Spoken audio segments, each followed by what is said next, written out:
Sabe-se hoje que a ação dos raios ultravioleta pode originar anomalias genéticas nas células da pele. O tipo de cancro de pele mais frequente é denominado carcinoma basocelular. Este cancro fica normalmente confinado à pele, podendo infiltrar tecidos circundantes, mas não metastiza, por isso raramente é fatal. Logo a seguir vem o carcinoma espinocelular. Se não for tratado, pode invadir os gânglios e ser fatal. O cancro de pele mais perigoso denomina-se melanoma e pode manifestar-se sob a forma de um sinal novo ou em alterações num sinal já existente. O melanoma é um invasor silencioso e veloz, que se não for travado pode invadir os tecidos circundantes, atingir a corrente sanguínea e originar metástases. O melanoma, de todo este conjunto, é o mais temível, porque enquanto que os mais frequentes são geralmente virtualmente curáveis, porque são detectáveis com facilidade e são muito pouco agressivos. Os melanomas podem evoluir para formas em que disseminam. E aí, quando disseminam, o melanoma é uma doença mortal, fatal. Felizmente, os mais frequentes são os menos perigosos, mas aquele que é o mais grave, apesar de ser o menos frequente, não é tão raro quanto isso. Estima-se que 1 em cada 6 de nós vai ter um cancro de pele ao longo da vida e 1 em cada 60 de nós vai ter um melanoma. E não se esqueçam de que, em média, 10 a 15% das pessoas com melanoma podem morrer ao fim de 5 anos. A exposição prolongada ao sol e aos raios ultravioleta é o principal fator de risco para o cancro da pele. Estima-se que 90% dos casos de cancro de pele se devam a uma exposição solar exagerada ou inadequada. Os ultravioletas não são visíveis. É preciso usarmos filtros para podermos identificá-los. E é por isso que muita gente nem sequer tem a noção, por exemplo, quando está debaixo de um guarda-sol, de que eles refletem na areia, que é branca geralmente, ou clara, e mesmo debaixo do guarda-sol atuam na pele. As pessoas têm que ter a noção de que em determinados dias, 3 horas debaixo de um guarda-sol pode corresponder a 1 hora direta ao sol. E lembrem-se na neve. Na neve também há queimaduras solares, por exposição direta e por reflexão, que é muito importante. No entanto, o risco não depende apenas da exposição aos raios UV e varia de pessoa para pessoa, estando dependente de vários fatores, entre os quais os genéticos. Há fatores genéticos que estão ligados muitas vezes ao tipo de pele. Se eu tenho uma pele clara, sardenta, que pode ser de olho claro ou não, mas que reage ao sol, fico corado com o sol, fico sardento com o sol, eu tenho uma pele de risco maior do que aquele que fica rapidamente moreno. Mas será que então só os de pele clara e sardente são os que têm que ter cuidado? Não. Hoje sabe-se que, de facto, a vermelhidão, a queimadura solar, é um dos fatores de risco mais importantes para o cancro de pele, nomeadamente o melanoma. Mas aqueles morenos podem nunca ficar vermelhos, nunca apanhar queimadura solar, mas mesmo assim terem risco para cancro de pele. Também à medida que a idade avança, o risco individual de vir a sofrer um cancro de pele vai aumentando, porque os efeitos da exposição solar são cumulativos.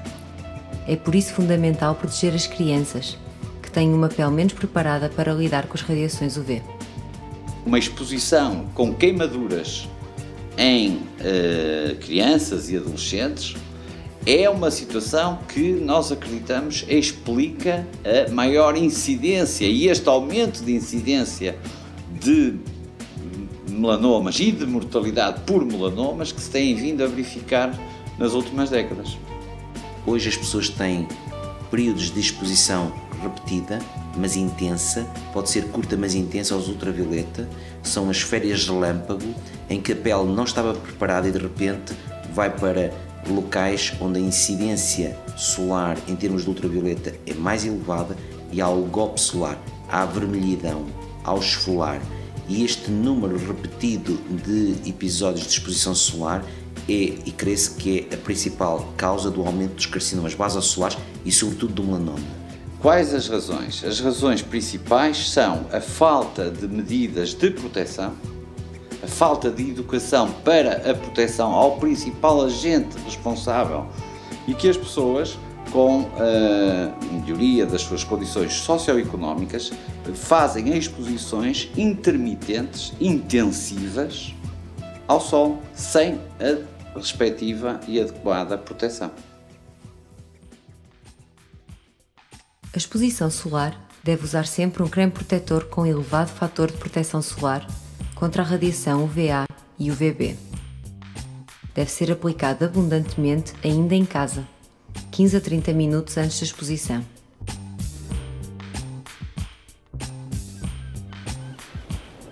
A exposição solar deve seguir a regra da sombra, o que significa que só quando a sua sombra for maior que a sua altura é que a exposição ao sol é segura.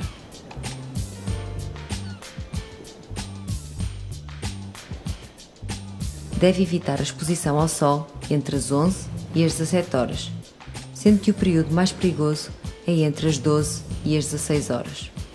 Se não usar relógio ou estiver noutro país, deve seguir a regra da sombra.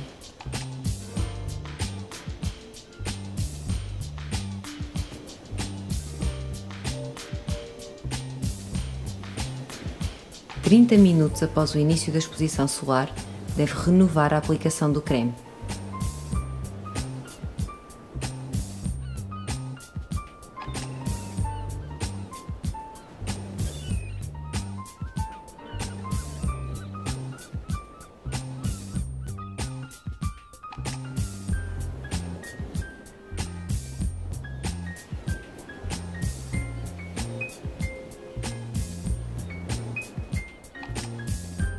Ao fim de não mais de 2 horas, deve proteger-se e procurar uma sombra. Se necessitar de estar exposto após 2 horas ou no período crítico de exposição, deve usar vestuário comprido, de tecido compacto, chapéu de abas e óculos de sol com proteção contra os UVs.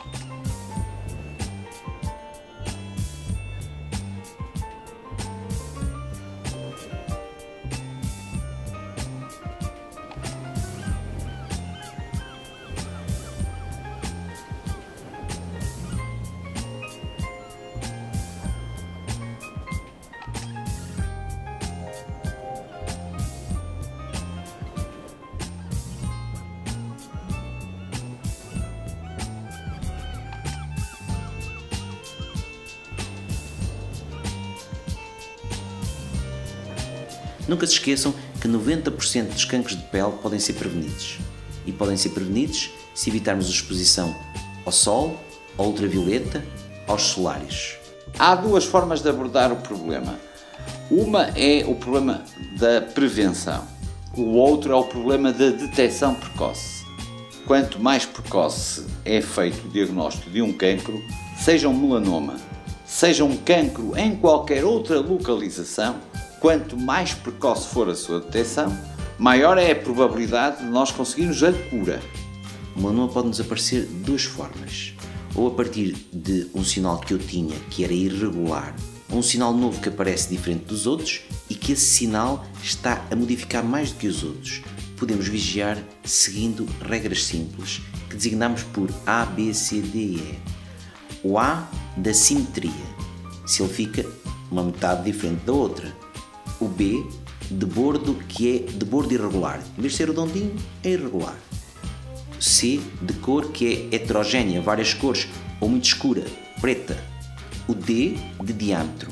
E normalmente falamos que diâmetro mais de 5 mm, mas há alguns novos que são mais pequenos e que temos que estar atentos. E o E, que é de evolução ou alteração recente.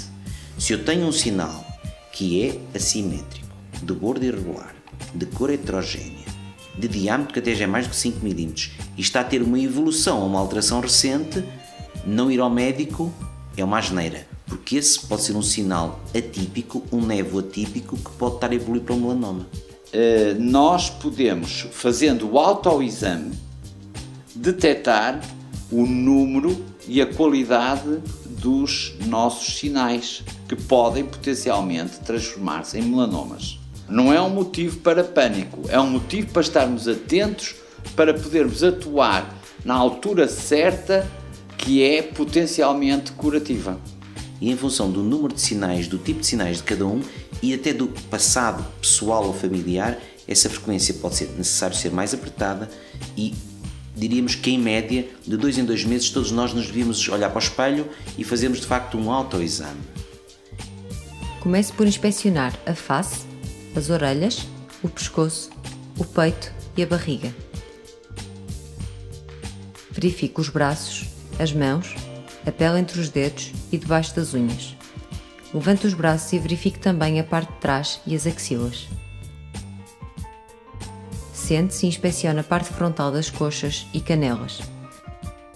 Cruze cada uma das pernas e observe os pés, incluindo a planta, a pele entre os dedos e debaixo das unhas.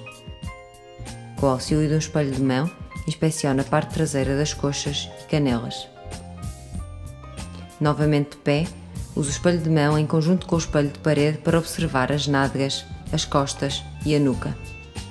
Inspecione também o couro cabeludo. Um pente ou um secador ajudarão a separar os cabelos para poder ver melhor. Portanto, o diagnóstico precoce, o autoexame, olharmos para o espelhinho, vermos todas as regras da ABCDE, tem que ser de conhecimento de todos nós, do mais pequeno ao mais velho, cruzado em toda a população. Mas há que lembrar que todos nós temos ou vamos ter sinais. E à medida que passa o tempo, temos mais sinais. E há sinais que não têm risco de cancro, ou geralmente não têm grande risco. Pensem, por exemplo, aqueles sinais vermelhos que aparecem muitas vezes múltiplos pelo corpo, chamados angiomas, não têm risco de cancro. Aquelas verrugas que aparecem à volta do pescoço ou debaixo do braço, as queratoses seborreicas, que são chamadas verrugas seborreicas, têm um aspecto rugoso, por vezes até se desintegram, esfarelam, raramente dão problemas. E este corresponde à maioria dos sinais que todos nós se calhar vamos ter ao longo da vida, ou que vão aparecer ao longo da vida. Portanto, lembrar que a maioria de nós vai ter sinais, a maioria dos sinais não traz risco oncológico, mas pensemos naqueles que, apesar de ser a minoria dos sinais, são muito frequentes. Nunca esquecer que a maior parte de nós, ao longo da vida, pode vir a desenvolver um cancro de pele. Se nós detectarmos uma alteração de um sinal, ele pode não significar nenhum problema, mas deve ser esclarecido junto do seu profissional, do seu médico. Se dúvida tiver, ele envia para um especialista, para um dermatologista. Porque o diagnóstico, como dissemos, precoce, cura. E como é que se faz essa cura? Hoje a ciência evoluiu não só no diagnóstico precoce, na chamada dermatoscopia, que é uma técnica que consegue ver o detalhe de pigmentação do contorno, mas também evoluiu em termos terapêuticos. Hoje há um arsenal de terapêutica que permite uma taxa de cura elevadíssima em relação ao carcinoma vasocelular e ao espinocelular e mesmo o melanoma. Mas o melanoma, a cura é essencialmente cirúrgica. É uma coisa simples. Eu costumo dizer que é mais simples em termos de dor ou custa menos do que uma colheita de sangue. Há uma pequenina anestesia local que as pessoas praticamente não sentem. Depois, enquanto conversamos um quarto de hora, 25 minutos, depende de cada um, fazemos a extração cirúrgica, a reconstrução plástica, permite dar uma cicatriz boa. Não tenham medo de tirar um sinal por uma questão estética, porque hoje cirurgicamente pode-se deixar cicatrizes pouco perceptíveis. Há carcinomas basocelulares e alguns espinocelulares podem ser tratados por chamada criocirurgia, que é destruído pelo frio, ou por calor, por alguns tipos de lasers. E há outras terapêuticas mais recentes, como se chama a terapêutica fotodinâmica. Ou seja, hoje a ciência evoluiu, não deixem de tirar um sinal por medo que a cicatriz não fique bonita.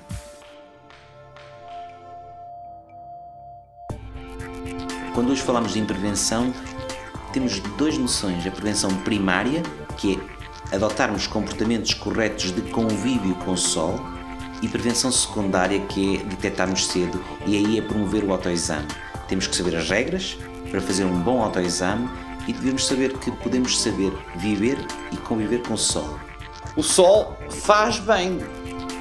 O que é prejudicial é nós não sabermos dosear a quantidade e o tempo oportuno e a proteção devida à ação cancerígena dos raios ultravioletas.